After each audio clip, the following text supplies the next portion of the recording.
A list of sensitive themes and topics covered in this episode can be found in the episode description.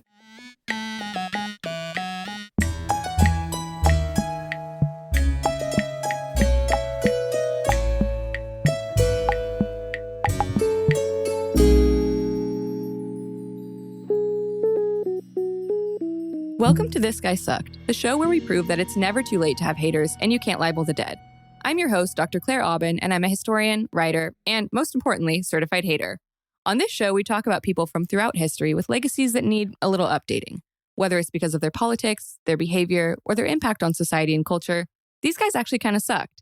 And we bring in a new scholar every week to tell us why. With me today is Dr. Zack Furness, who is an associate professor of communications at Penn State University's Greater Allegheny campus. He's the editor of Punkademics, co-editor of the NFL Critical and Cultural Perspectives, and most importantly for today's show, author of One Less Car, Bicycling, and the Politics of Automobility. So welcome to the show. Thank you so much for having me on. I really appreciate it. How are we feeling today? It's 12 p.m. in extremely sunny California, and yesterday Pete Hegseth just accidentally leaked war plans to the editor-in-chief of The Atlantic. On the group chat. You got to have the top secret stuff going on in your group chats. It's a good tip for people if you want to do that. It's not even remotely relevant to today's topic, but I just think it's extremely funny. And I want to have the fact that this happened get recorded for posterity on here because it's just the world I am a historian. It's just, I'm, for whenever this comes out, which I think will probably be a couple months from now, whenever this comes out, I'm excited to see what has happened, what has transpired since this moment now where we're still like, what the fuck? Oh, Jesus. This could be, yeah. Who knows what could happen in the next couple months, honestly. No idea. Let's get to what we're actually here to talk about. Ford. Boom. Who are we talking about today? Henry Ford. I got to say from the outset that I mentioned to you earlier, this is kind of like extracurricular hate on my part. I don't typically teach about Ford or, I'm not a Ford historian by trade, but I did spend a hell of a lot of years thinking about bicycles, riding them, and eventually writing about bicycles and car culture. And so Ford is kind of inevitable in that regard because he's one of the people that really facilitates all of car culture in the United States. So he's always been there. And it was when I got a little bit older, kind of casually running across some references to him and his anti-Semitism and then being like, wait, hold up. And, kind of diving into a few things here and there and just being like, God, this guy's a real piece of shit, And then it wasn't until later seeing, the picture of him getting an award in Michigan from the Nazis that basically created the award a year before, but it was the highest ranking award they could give to somebody out of the Reich. And just kind of, it sort of sat there in the back. So when the opportunity came to actually lay into Ford, help contribute to tarnishing his legacy permanently, I couldn't pass it up. I think it's also you probably had the same experience that I did the first time I heard about this sort of anti-Semitism, Ford and anti-Semitism, which is where someone was like, oh, and notorious anti-Semite Henry Ford, and being like, the car guy, the car guy Yep. Ford, that was his other thing. Yeah, an assembly line of anti-Semitism. He was incredibly adept at it. When I get asked who my most hated historical guy is, and I genuinely get asked this a lot now that the pod exists in the world. When I asked who it is, or get asked who it is, I usually say Henry Ford. Awesome. So I need you and everyone at home to believe me when I say that I am so locked in and ready for this episode. I've been waiting for this. I'm glad to be in conversation with you because I know that you must have lots to say about it, and I'm interested in hearing your thoughts, particularly as somebody who's done a ton of research on Nazis in the U.S. and Nazis in general, and all the variations and striations of Nazis that exist and are horrible. The rainbow coalition of Nazis. It's really, it's impressive. They come from all shapes and sizes. They take all. Yeah. So Ford, I got interested in him obviously because of his role in making cars. So everybody knows Henry Ford primarily from automobiles and usually associated with the assembly line. And those things are both very true. There's a lot of things about Ford that kind of from the outset, I'll say you got to give him credit for. And not just credit, but I think that his legacy is multifaceted, if you want to put it that way. To be both accurate about it and at times generous. But I think that there's a number of things in particular that he was a pioneer at.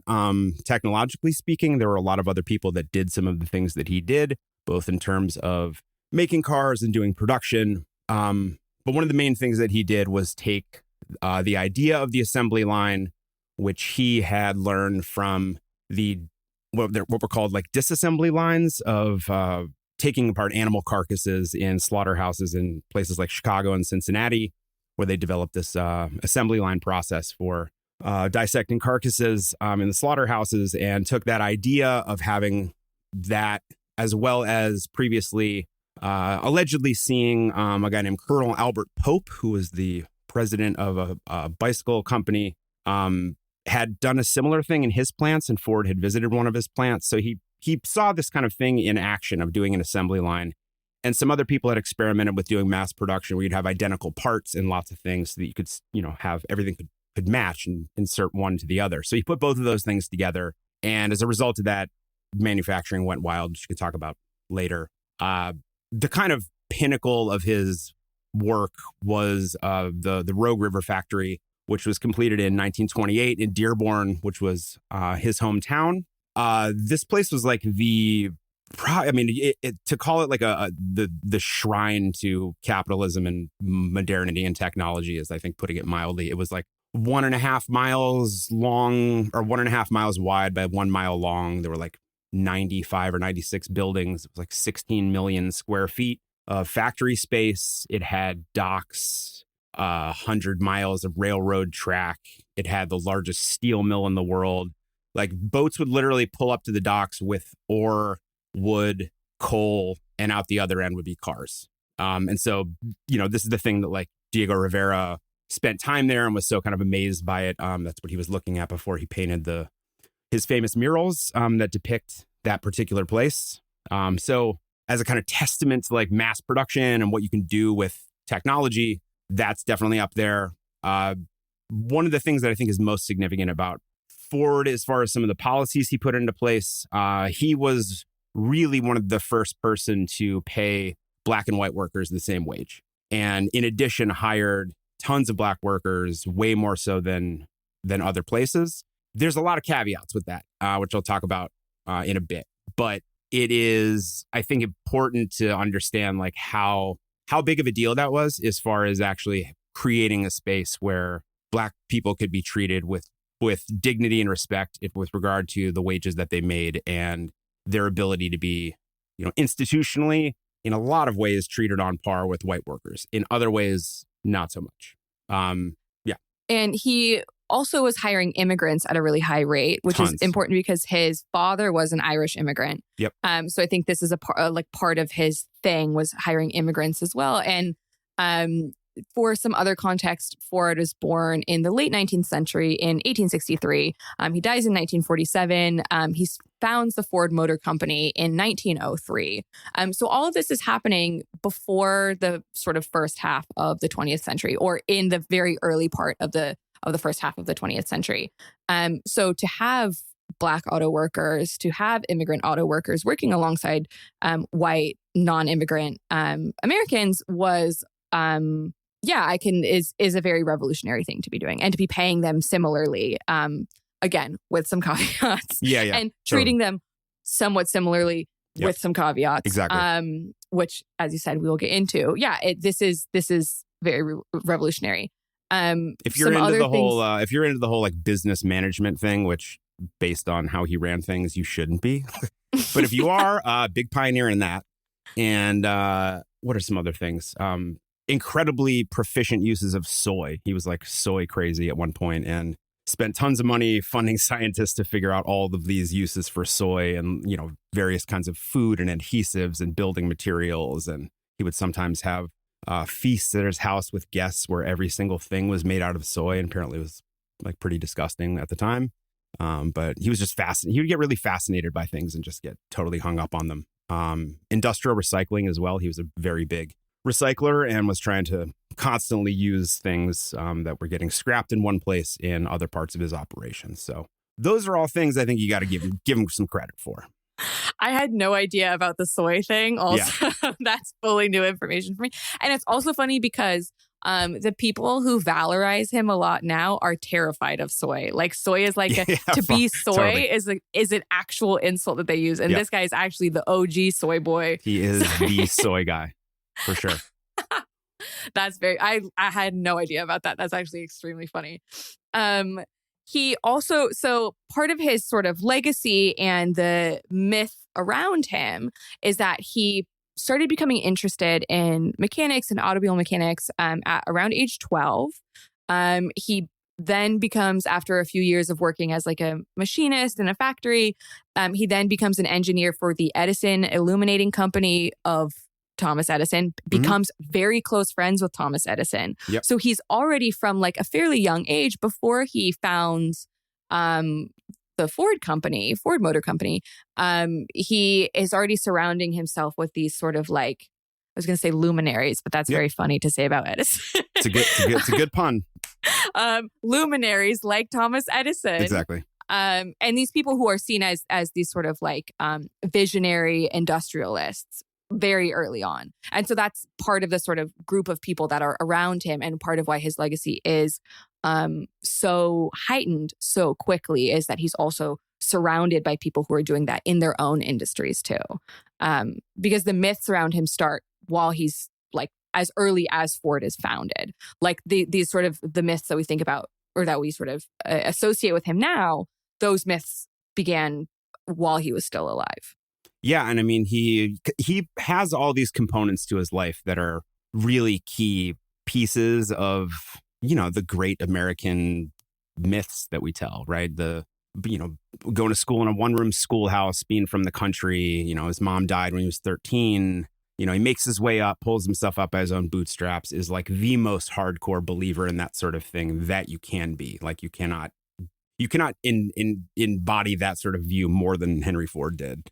The country guy that does good, rising yourself up out of meager circumstances by your own wits, hard work, dedication. He embodies all of these things. And yeah, I mean, he was, when he was young, he worked as an apprentice, and he worked for Westinghouse and was working on engines. And yeah, his early work for Edison's company, Edison was kind of like, encouraged him when he was first making some different kinds of vehicles, and he got really fired up by that. So he kept designing things. And but yeah, he was 40 when Ford Motor Company was founded in 1903.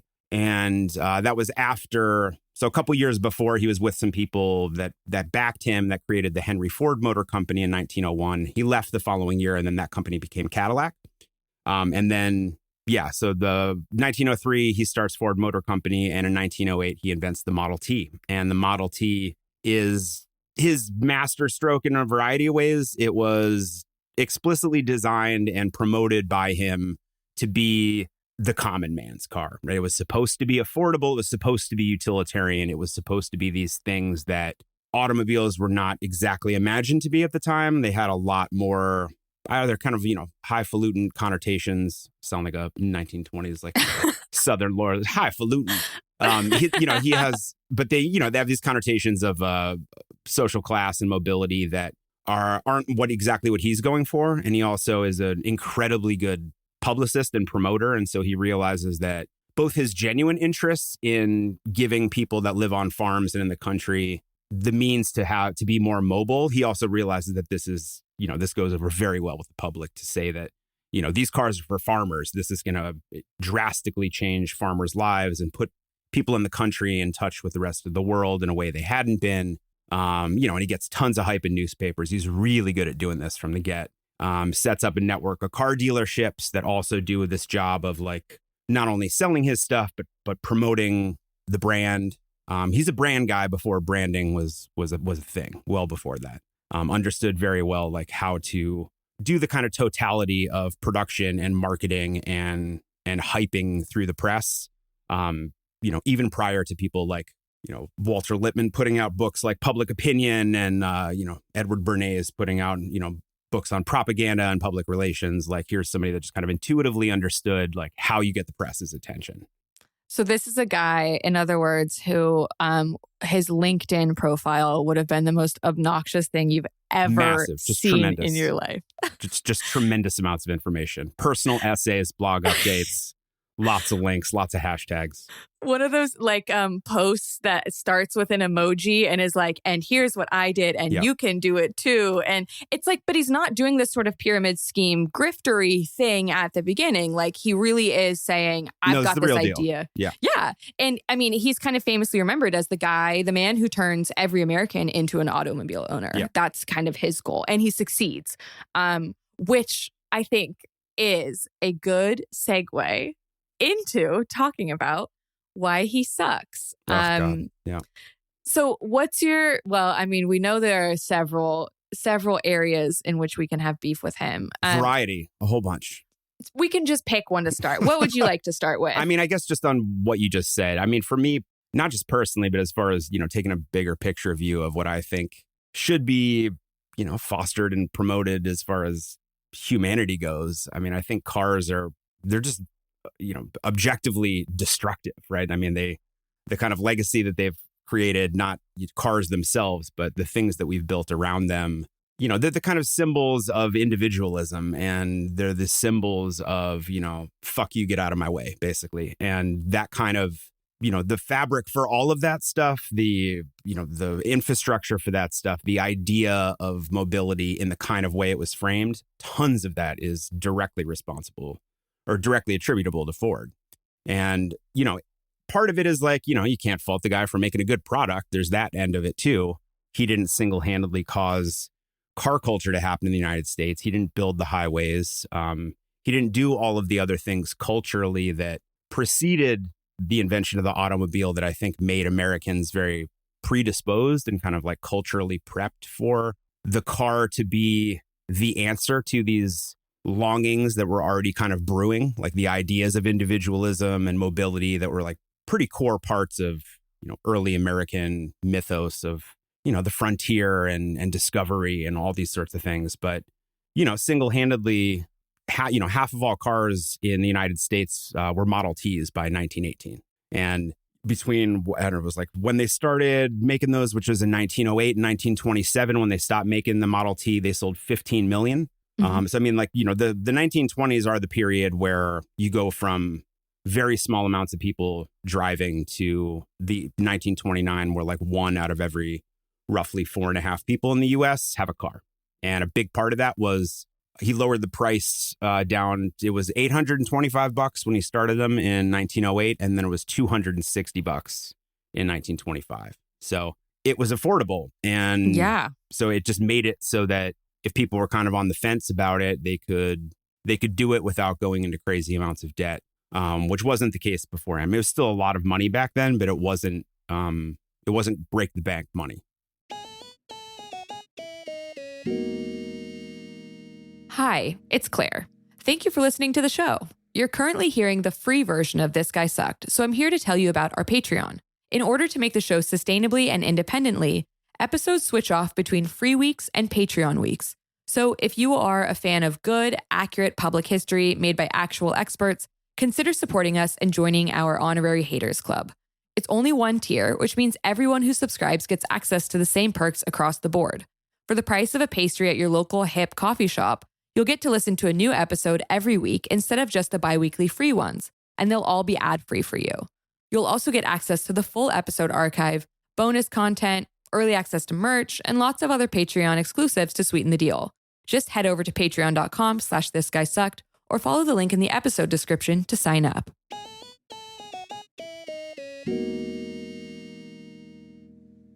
And now we have a society that is really built around cars, like is built around car travel. We build our cities, particularly modern cities, around cars.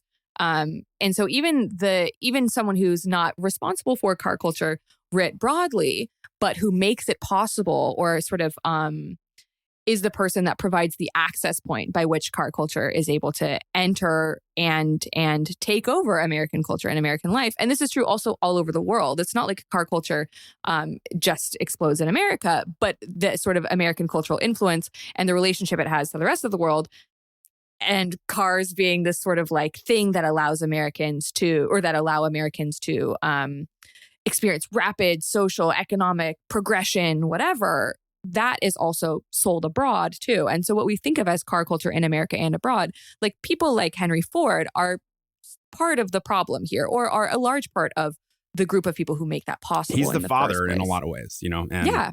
he has all the connotations associated with driving and that are these very moralistic kind of ideas about, what it can do for humanity and the, this morality that's kind of tied to the idea of driving in a way that imbues it with all of these values that are, in a lot of cases, people experience some parts of that are very real. And I'm sure in, 1915, if you're getting behind a car for the first time, I mean, you just have your face melted off for how exciting it would be, I imagine.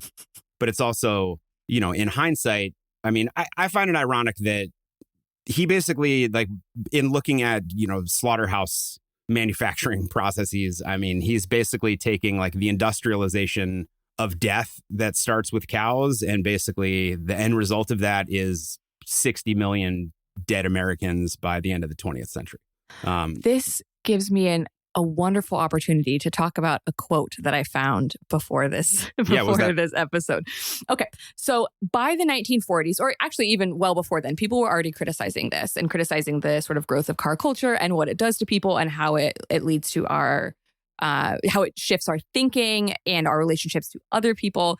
And one of my favorite thinkers, and probably I assume yours too, and one of the greatest haters of all time, Theodor Adorno, writes in a book in Minima Moralia, which is a collection of his thoughts written between 1944 and 1947. He writes about car culture as being this extremely isolating and also dangerous thing. And he writes, "Which auto driver has not felt the temptation in the power of the motor to run over the vermin of the street, passersby, children, bicyclists?" They already knew this was bad.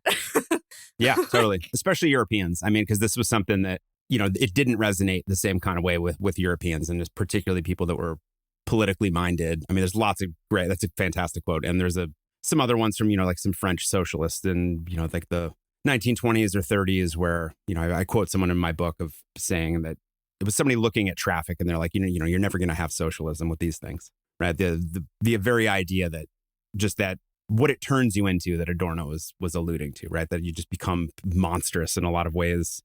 From your relationship to other people in a structural sense, not because like you're a piece of shit just because you drive it, but because, it just like nudges you toward that relationship with the rest of the world. It's you versus them. It's like they're on the other side of the glass and it kind of others everybody. And we talk about defensive driving, like that you need to be defending against people at all times, like that there is some competition or aggression that is occurring at all times. And that's just a normal part of the way that we learn to drive now. Yeah, and there's a lot, there's a huge amount. There's a great historian I love named Peter Norton, and he has an excellent history of the use of the term jaywalking. And I think he's writing a book right now about when automobiles were starting and the sort of reaction of pedestrians to them everywhere, because there was a lot of pushback. I mean, people were getting killed and people used streets in the way that they had. I mean, not to the extent, but, human beings forever have used city streets as places to gather.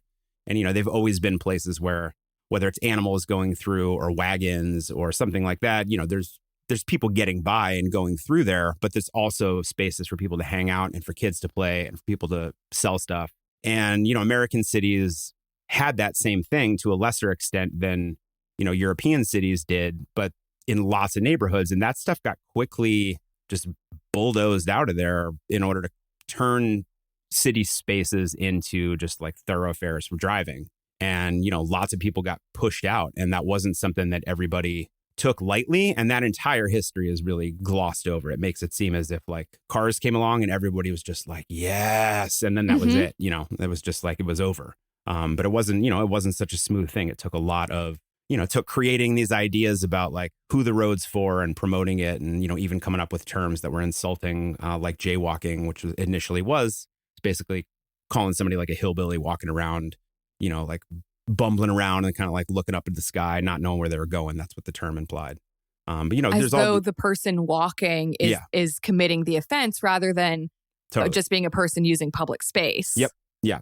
And completely take the idea of safety and to distribute it onto the rest of the public, whether that's, cyclists. You always read articles about there being, cyclists getting hurt and things, they almost never fail to mention whether they have a helmet on, as if like, that's the thing keeping a 3,000-pound car from hurting you is because you had a helmet.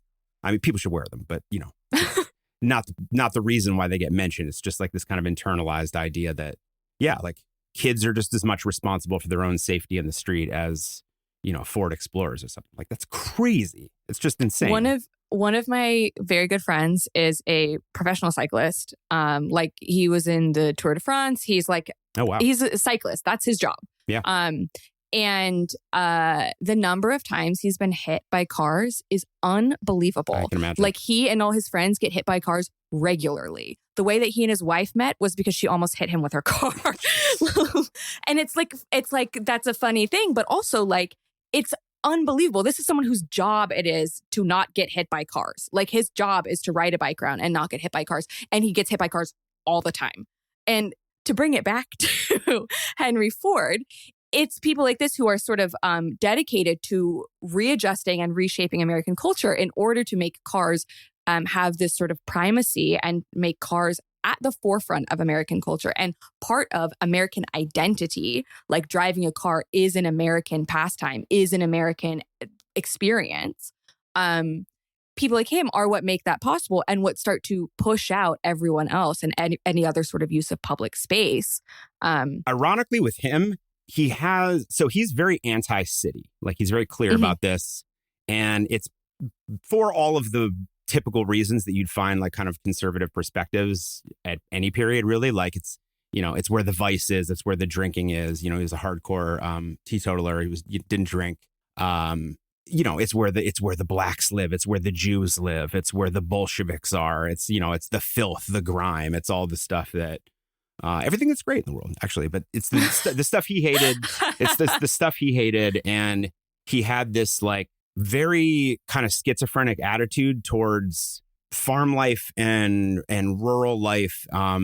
He really embodies in a lot of ways. There's a few people that I read that talked about this connection with this thinker Leo Marx, who has this great is big American studies guy, and he has this great analysis of gardens and the sort of role that the metaphor and the kind of building of gardens has for development in the U.S., where it's like this middle ground between something that's completely kind of sterile and urban versus the wild, unrestrained savageness of the woods. It's like it's manicured, it's managed nature. And he always has these kind of ideas, and they're part of this whole approach to like social engineering that he has, that he pursues really actively. And so you get this kind of strange relationship where on the one hand, he's creating vehicles that are radically helping to transform the very kinds of spaces that he is increasingly becoming nostalgic for and also trying to replicate in various living experiments. He has a number of these throughout Michigan, small places where they'd either like build a village from scratch or take a kind of small town that existed and just, engineer the whole thing. Like, they would have a particular plant. They would usually be based around some sort of plant that Ford used for their cars that they would, export, whatever it was, whether it was a logging town in the Upper Peninsula, Michigan, or, they had some other factory that produced something for his cars. And, they'd have the housing for all the workers, and he'd encourage and sometimes force people to build gardens and tend to them. And he was as much interested in the idea of like experimenting on and manipulating and producing people and communities as he was cars.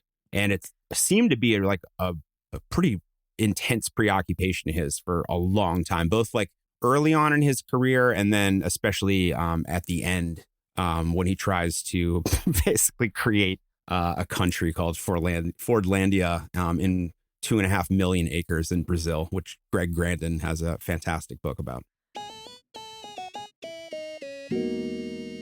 Hi, everybody. It's Claire here with my usual quick shout out to tell you about other Multitude shows I think are worth listening to. Today, I want to tell you about Attach Your Resume, a show that is just about to enter its second season, where Multitude CEO Amanda McLaughlin and head of creative Eric Silver interview online creators about how their jobs work and how they got there. Attach Your Resume lets listeners hear the personal stories behind seismic events in digital media and learn what concrete steps we can take to build a sustainable media landscape. Amanda and Eric are longtime podcasters and business owners, as well as the founders of the collective that makes This Guy Sucked possible and empowers people like me to create cool stuff while retaining all of our rights as creators, which is really rare in the digital media world. They genuinely care about this stuff and the people who make it, and the show really highlights that. I personally was on Attach Your Resume last year talking about how I had no idea what I was going to do with my life and future as an extremely online public historian, and here I am now. We might even be doing an update episode now that my life is wildly different, thanks to you all listening right now, so keep an ear out for that. Attach Your Resume proves that the best credential for deciding the future of media is actually making stuff, so go give it a listen wherever you get your podcasts. I think we need to talk about Fordlandia in just a second. And Sure. The first thing we need to talk about here is his obsession with making people do stuff. Because it's his favorite thing in the world. It's his favorite thing. Yeah. So one of the things that makes Ford very famous and very popular early on is that he eventually, after he realized that people were not enjoying working in his factories anymore because he had revolutionized manufacturing and introduced the assembly line, et cetera, to the factories. And they were getting bored by their jobs. And they had these sort of monotonous, terrible jobs in factories.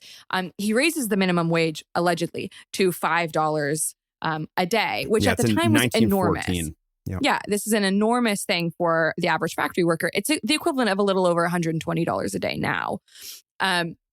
And he sort of raises this wage to combat the fact that although his manufacturing process is highly efficient, it makes workers' lives monotonous and they hate their jobs and they want to leave.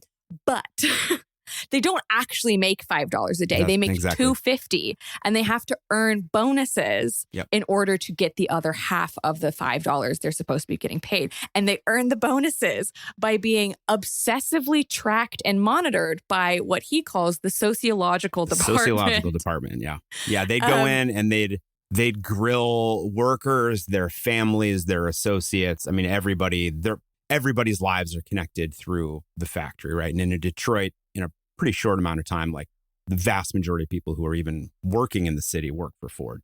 But yeah, they were grilling people with questions about their marriages, their sex lives, their intimate relationships, how they use money, whether they're putting money into bank accounts, which they were forced to do. They had to be sober. They had to be living in clean homes. They had to be living in basically like nice homes, not in, kind of shambles, which of course creates lots of, they start to enforce this a lot less when it comes to the black workers that move there because they don't have a choice and living in different kinds of conditions because Detroit, like everywhere else, was incredibly racist and had redlining and wouldn't let black people live in tons of other places. But yeah, I mean, he had that team of people. And yeah, if you didn't pass that stuff, you didn't get paid. Like you got a 6 months period where you could sort of earn the right back to make that sort of money. But yeah, it was $2.34 an hour. And then the rest you got was sort of subject to this of you being a good boy, and this was a way to both keep all of the workers under control. And then particularly for all of the immigrant workers, this was tied to forcing them to take civics classes and English courses. I have a great quote from somebody, the director of the sociological department, this guy named Samuel Marquis, noted the first thing we teach them through the sociological department, through these classes, is we teach them to say, I am a good American, and then we try to get them to live up to that statement. Right? So my God. Yeah. I mean, and they would have these ceremonies when they finished their courses, where they would literally have this big melting pot, this ceremonial size melting pot, and they made it so that the courses that they did through there served as their official like U.S. documents of declaring citizenship instead of taking the first step through the government. Like if you did these through Ford, you were on that path. But yeah, I mean, creating all these towns, creating these places where he could turn workers into Americans, right? And he really saw it as and in that process, you're turning workers into consumers too, which he was huge on. I can't get, just to go back for one second. I can't get over the idea of being like, okay, you've said your Pledge of Allegiance. You've taken your Americanizing classes. Now get in the big cauldron. Yeah. I don't think they actually got. I don't know if they got in. I don't know. I never actually looked that up. It was big enough that you could. So in my mind, they're getting baptized in Ford's crazy cauldron and being like, probably would have liked to do it. Yeah, he tried to take over for tons of places too. I mean, he was going to build. I mean, it was going to essentially take over the entirety of Muscle Shoals, Mississippi, starting with a dam and build like what he described as a new Eden in the valley there, and create this. There's this fantastic city. He got tons of hype for this, and people were, because if he said he was going to do something like this, I mean, this would radically shift everybody's life as far as the kinds of businesses that would sprout up around it and who could move there, et cetera. And it didn't work out. But I mean, he tried to, in addition to these random towns and throughout Michigan and the upper, peninsula Michigan, he was way into this. He wanted to mold people, and early on also some of the people that worked and lived in these towns and worked at some of his plants, they were what he referred to as like farmer mechanics. So they would be off for a few months where they would tend to their farms and then work in the factory, which he saw as like, this kind of perfect synthesis sort of thing. And then he tries this, like you said, he tries this in Brazil by making this place called Fordlandia. It's so crazy. I was reading up on this like an hour ago because I was like, I need a refresher on the Fordlandia thing. So he founds this industrial town in 1928, like you said, on a bajillion acres and square miles of like land in the Amazon rainforest near this city called Santarém. It's for 10,000 people. And the idea is that he wants to get around British control of rubber. And he wants to have his own like rubber town, basically, in Brazil. Because he's a big company town guy. That's his whole thing. He could make and produce and manufacture everything except for the rubber. So that was the quest. It was like... And so, and the bottom had fallen out through the rubber market about 10 years before that, which caused huge amounts of turmoil. And especially in the place that he went to, people who had already been, living in destitute poverty in the woods, namely variety of different Indian tribes, and various peoples from a number of places of, post-colonial periods through colonialism. All the legacies of that stuff just leave people there in terrible shape. And he comes into that with the idea that like, yeah, I'm going to undercut the British, like, fuck them. I'm going to get this under my control. And he has nobody on board that knows anything about rubber. He has nobody on board that knows anything about botany. Like they don't know.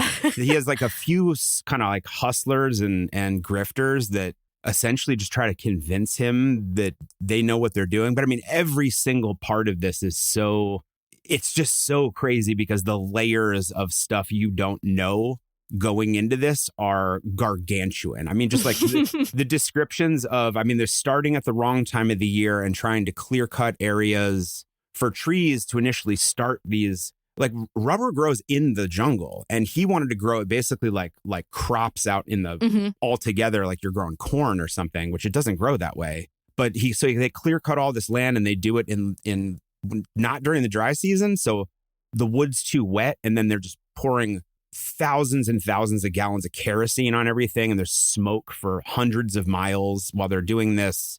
Every little bit that you chop to clear cut, the amount of like insects and poisonous things that'll be falling on people and biting them was just tremendous. It was like every single thing was deadly there, and every single way you could fuck up anything, they did. Like they couldn't even get most of the stuff that they brought an entire factory on a boat disassembled, and like bazillion pounds of goods and everything. They couldn't even get their stuff fully off of the ships for 3 years. They never even built docks for the first couple of years because the people he had running it, despite him being this like rabid prohibitionist and anti-drinker, he had some guys that were on the sauce down there, and and it was a variety of different interchangeable people that either were taking money on the side or just like drinking and partying or getting pushed around by basically the area became this kind of common grounds for like misfits and travelers and prostitutes, and then eventually he gets his like real serious people down there to try to like clean it up and get it going. And if you see any pictures of it, a lot of them are from that period. So like a pristine looking hospital. That was years after people had been, and the workers were still living in like huts, and lots of people that died, clear cutting stuff, lots of people that died from malaria. It was just the biggest train wreck from top to bottom. But it was indicative of the mindset of him and other industrialists, which is like, you colonize things. I mean, there's a quote from him. He used to walk around all the time and write little things down in these notebooks that he'd keep in his jacket. And, years later, people got access to these. And at one point, he's talking about like the black problem, or I forget how he phrased it, of the workers in his mills. And he said the answer. And then on the other page, it said colonize them or colonialize them. Right. And this is in his factory in Detroit. So, I mean, if you sort of extrapolate the mentality, I mean, it doesn't take a big, stretch to go from thinking about colonization in other places and how you treat your own employees and other people in your own factories. Yeah. And I mean, I think even the fact that he's talking about people in his own factories in America and being like, we need to colonize the people in my factories in America already sort of shows a mindset which allows him to believe that he can just go to Brazil and take over this area and everything's going to be fine, because he has this hubris built into him by his success. Like through his success, he thinks, well, I can just do whatever I want.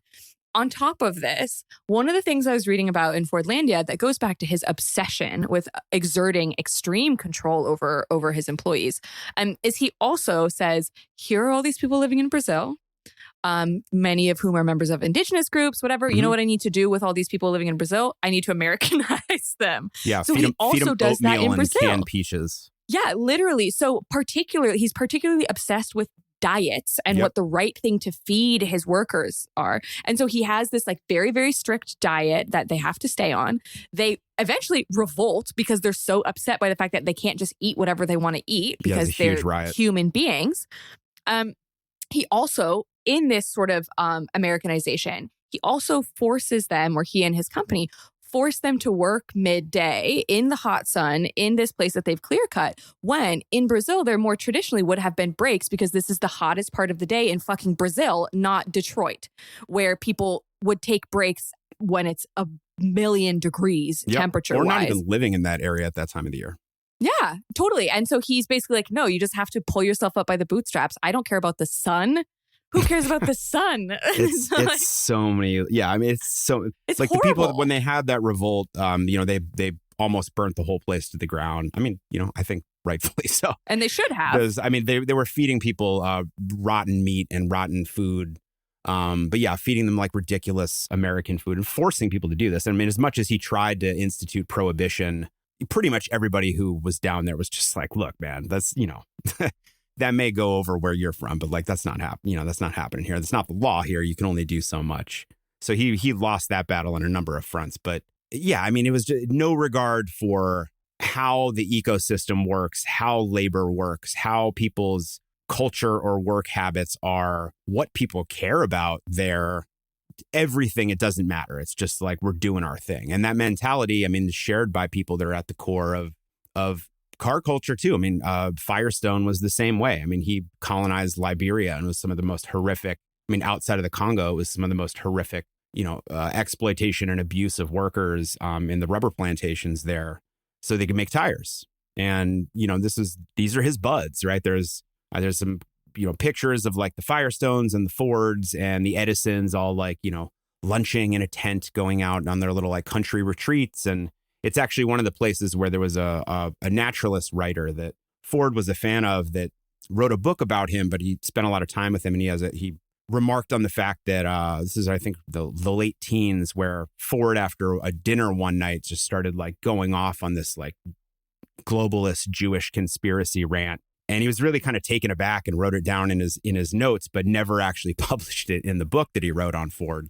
But, it was some of the first indications even in amongst his cohort of like casual and more, maybe casual, not the right word, more formal eugenicists and racists, that this dude was a little extreme. And, all of that stuff really comes to fruition when about 21, there's a big economic recession and he runs into financial problems with Ford, lays off tons of people.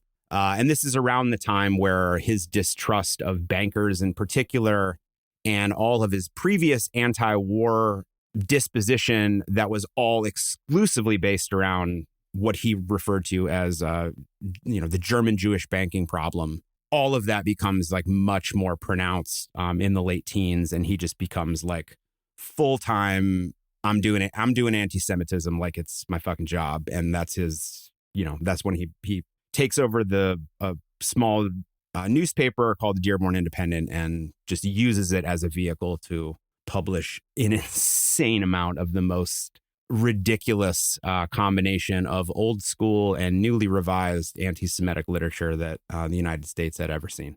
Yeah, his anti-Semitism is bad enough that even the Henry Ford Museum of American Innovation has to have a webpage dedicated to just acknowledging that he was an anti-Semite.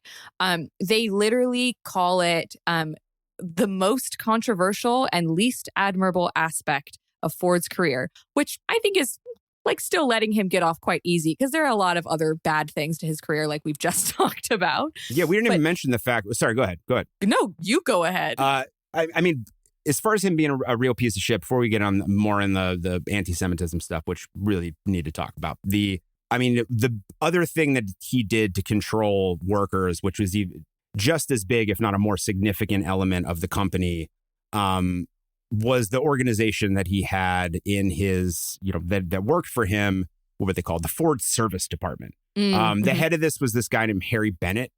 He was an ex-Navy boxer, super mobbed up, loved to fight, loved to be a tough guy thug, used to like shoot his gun in his office, would shoot a pellet gun like in the factory when he walked around, and people just kind of got used to hearing like the dings in random places. Ford loved this guy. He thought he was like the coolest guy ever. Ford treated his own son Edsel like garbage, and would treat Harry like an angel, and oftentimes in front of Edsel to humiliate him.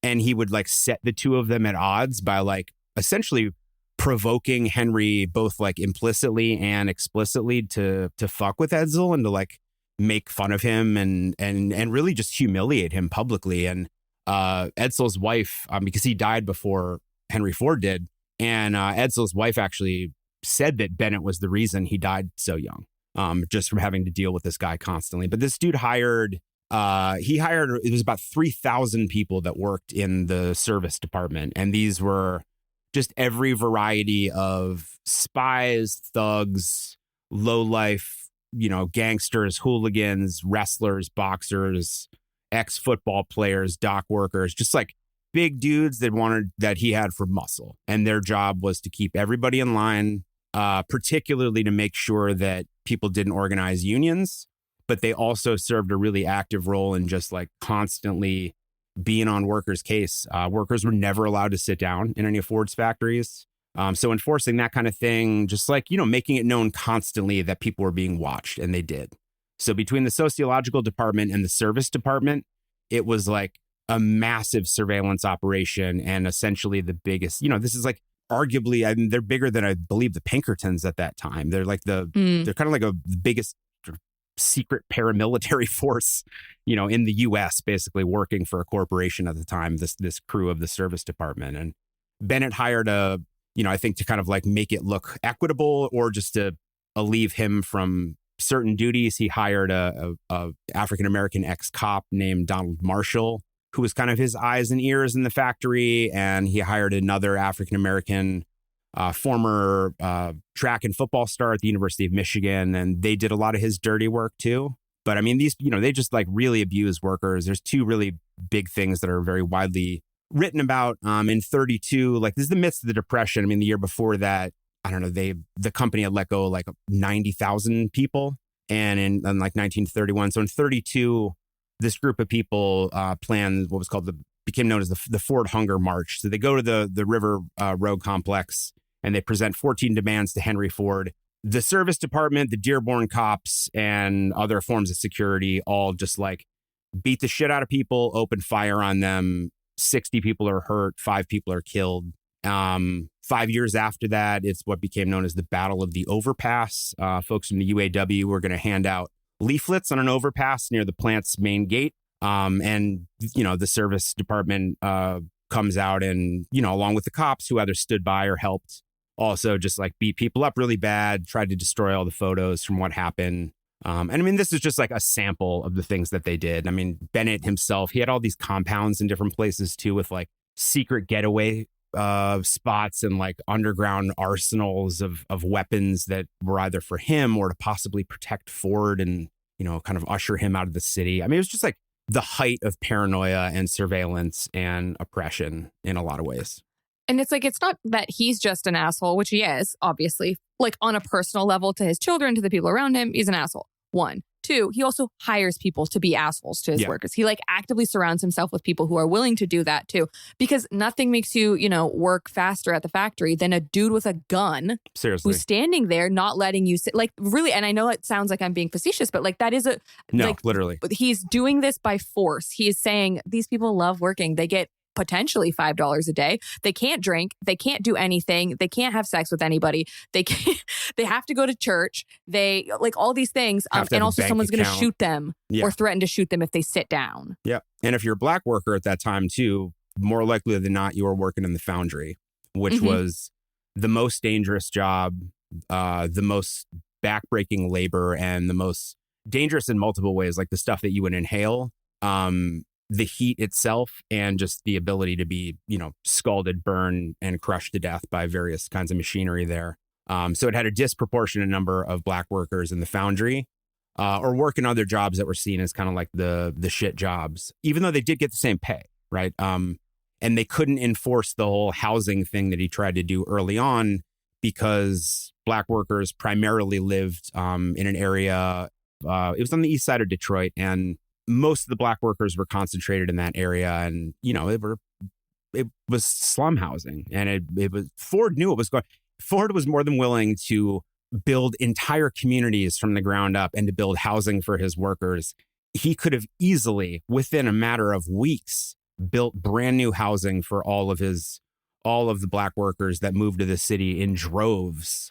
He just didn't want to, like he didn't care, and he knew that he could get people to work there. And I think this is really widely debated, like his role as far as black labor goes. There's a great book that I read some pieces of a couple years ago and then read some this past week from Beth Tompkins Bates. It's called The Making of Black Detroit in the Age of Henry Ford, and talks about all this really explicitly. And, the period of, what is it? It's like the amount of folks that were moving there. By 1919, there's like 1,700 African-American workers. The numbers just start to double and triple at various times. And you'd have huge waves of people that were part of the Great Migration.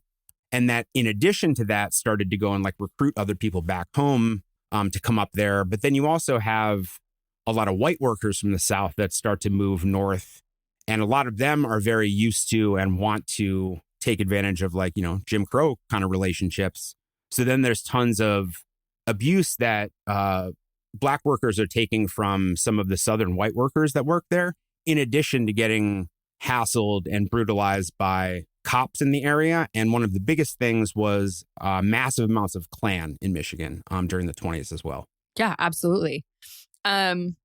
I do think we need to talk about the anti-Semitism thing just for this last little bit. No, please. We have to. But I am actually very, very glad that we spent the majority of this talking about something else. It's the biggest reason that for me in pursuing it from the beginning of why he sucked. But all these other things are why he sucked too. But yeah. Well, those things are important. And I think the anti-Semitism part is actually fairly widely known and is important. And he sucks on a sort of world historical scale for that.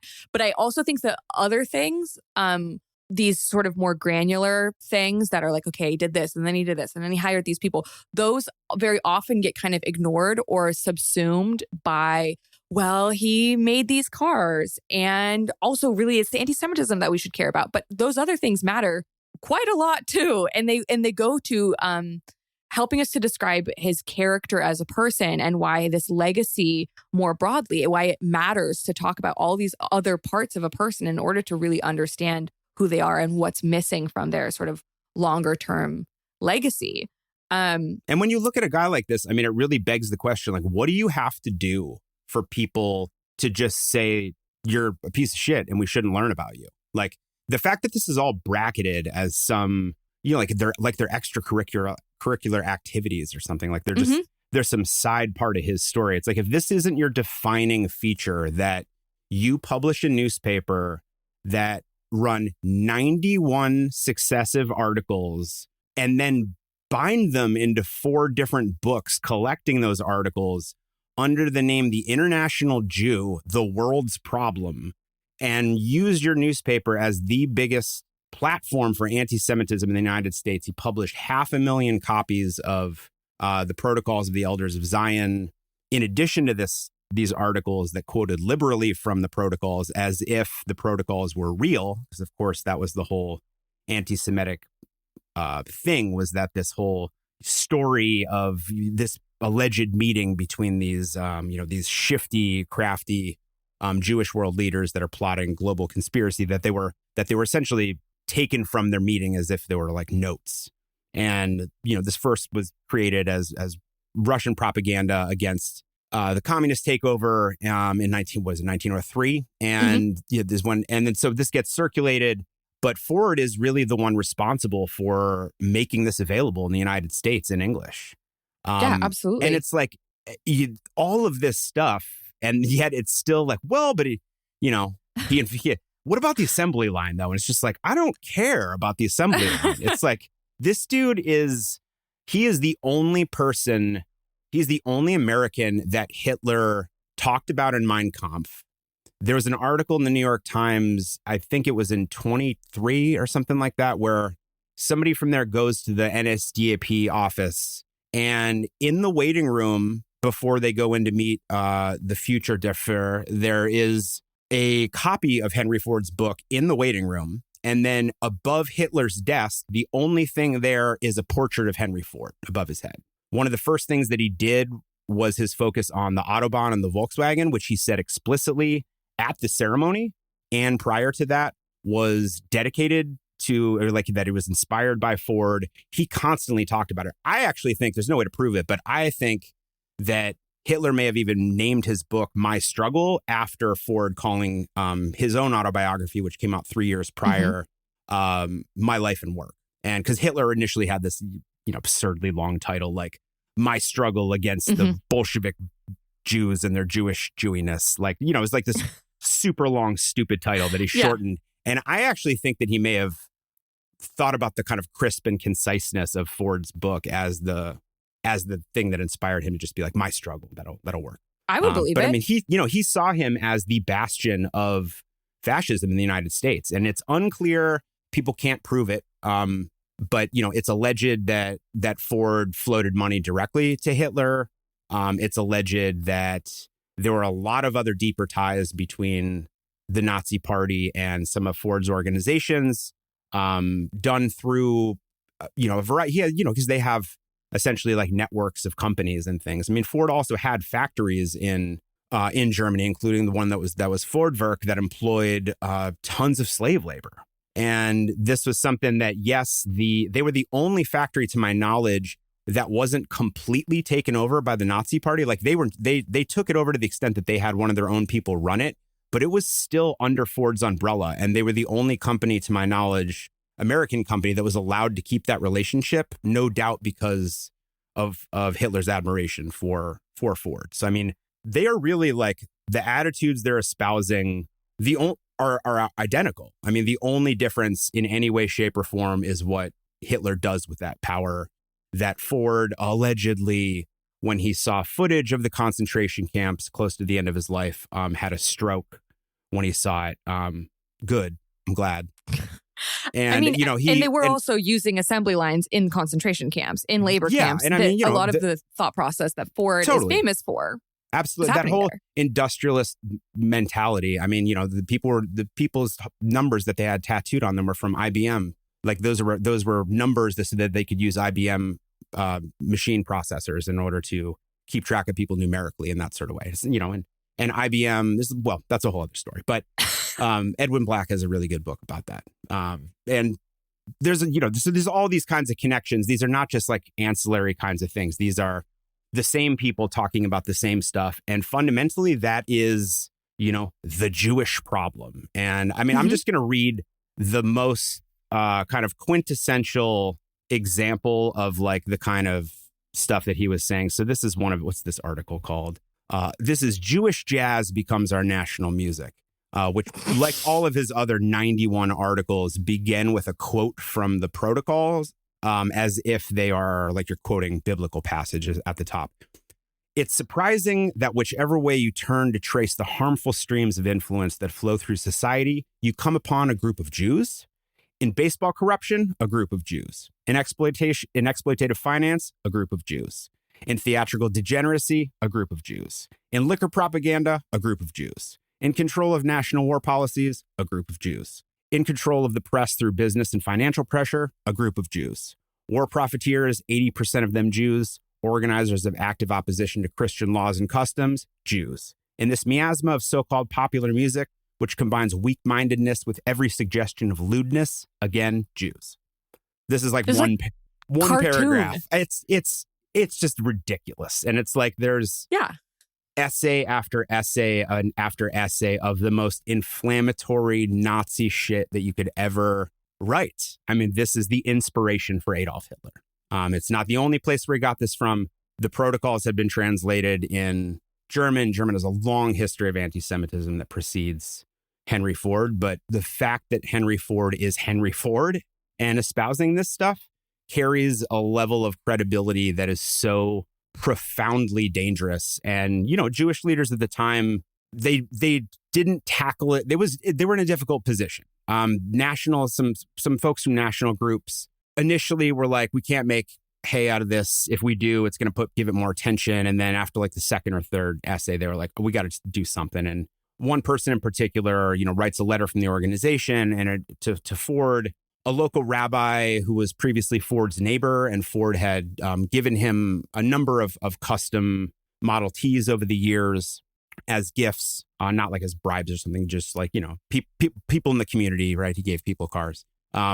He decides that he's going to try to take the approach to try to talk to Ford one-on-one about this and, tell him, to basically try to take the approach of like, I know that you don't know how bad this is, but like it really is kind of thing. And thinking that the kind of better wisdom of Ford will prevail and he can get him to stop this. And apparently when in the midst of this conversation is when Ford received the telegram from the folks in New York, this guy writing on behalf of a number of Jewish groups to express their, shock and dismay and kind of horror at what he was writing and publishing.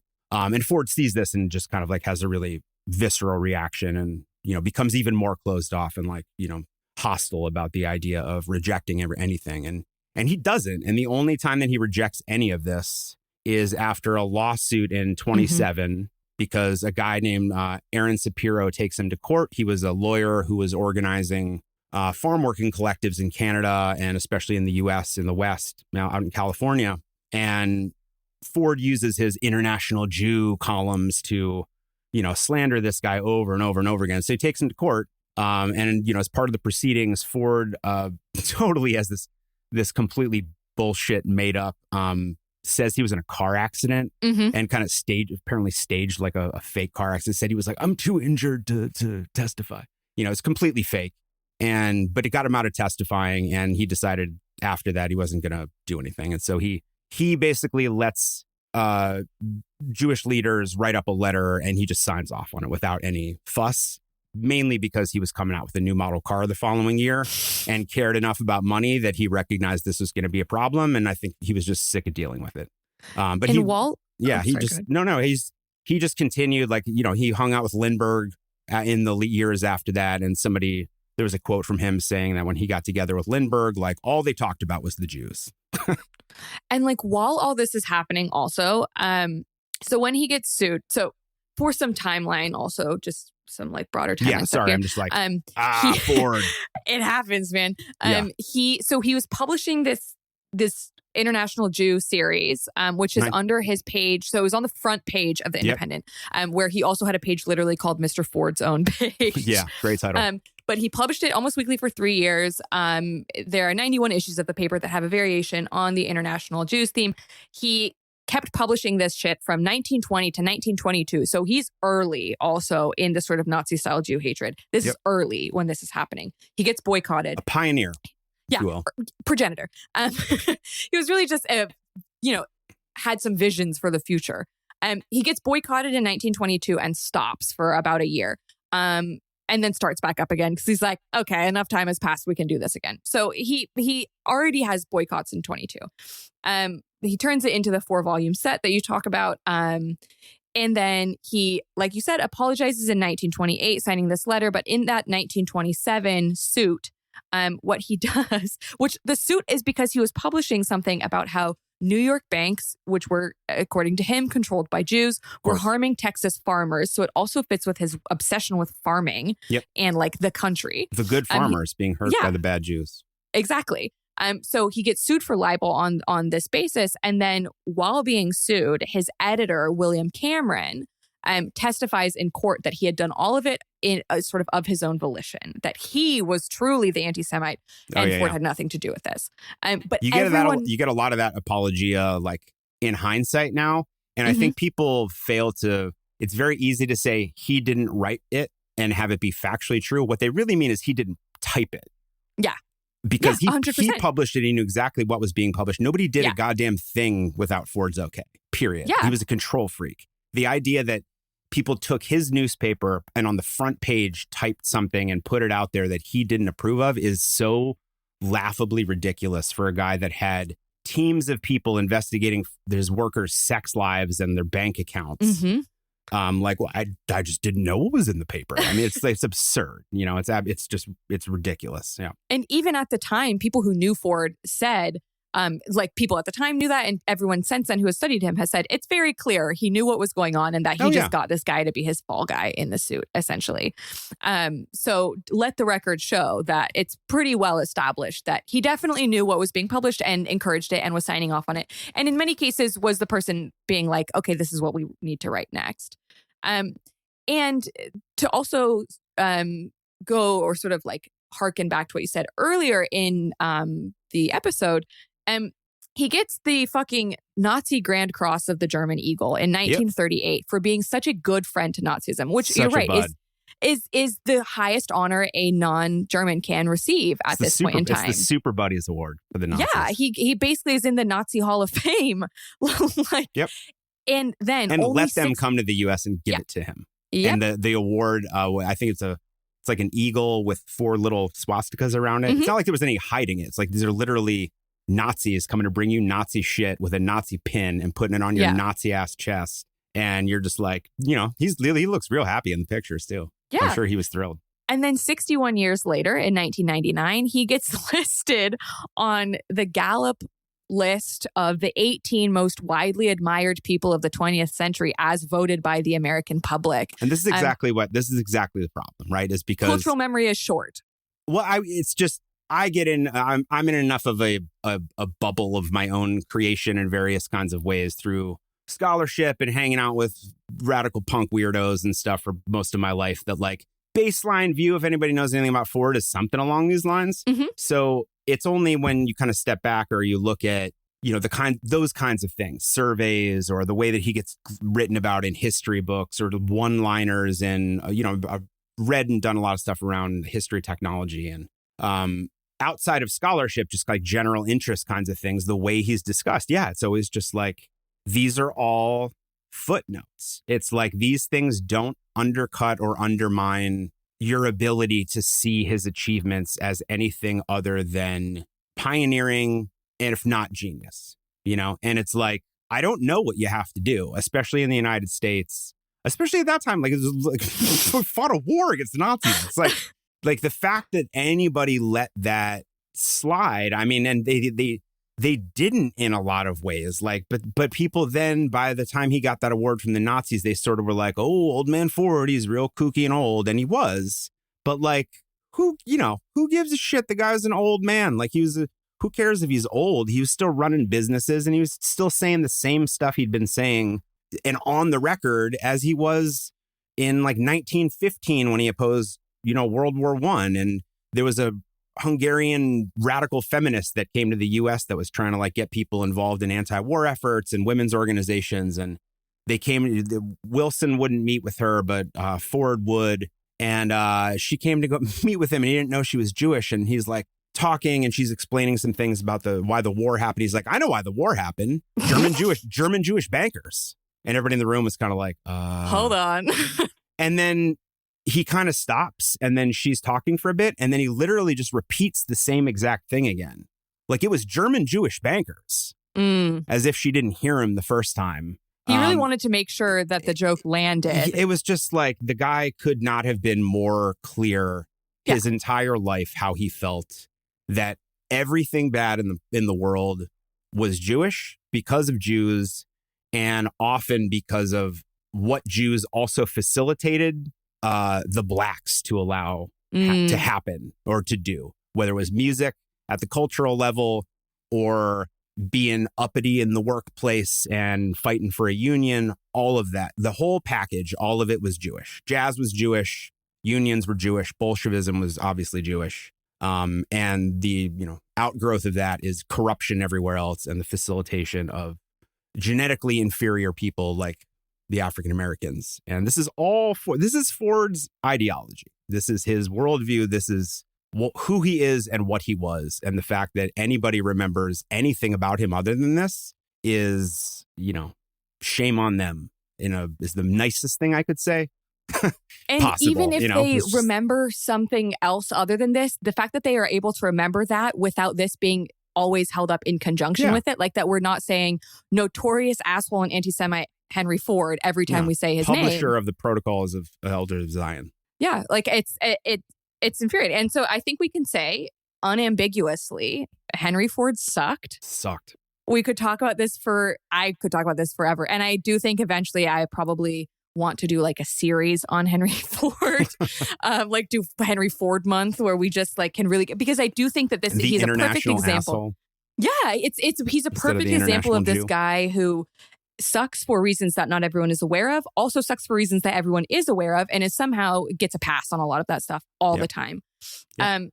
Thank you so much for coming on. Zack Furness can be found on Blue Sky at Punkademic, and you can get yourself a copy of One Less Car or Punkademics at the link in our episode description.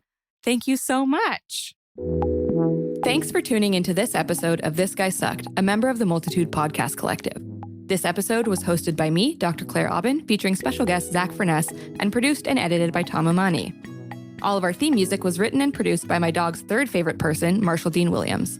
If you'd like to support the show and get access to all episodes ad-free, including 2 extra episodes per month, and access to our full archive of episodes, you can subscribe at patreon.com/thisguysucked. See you next week.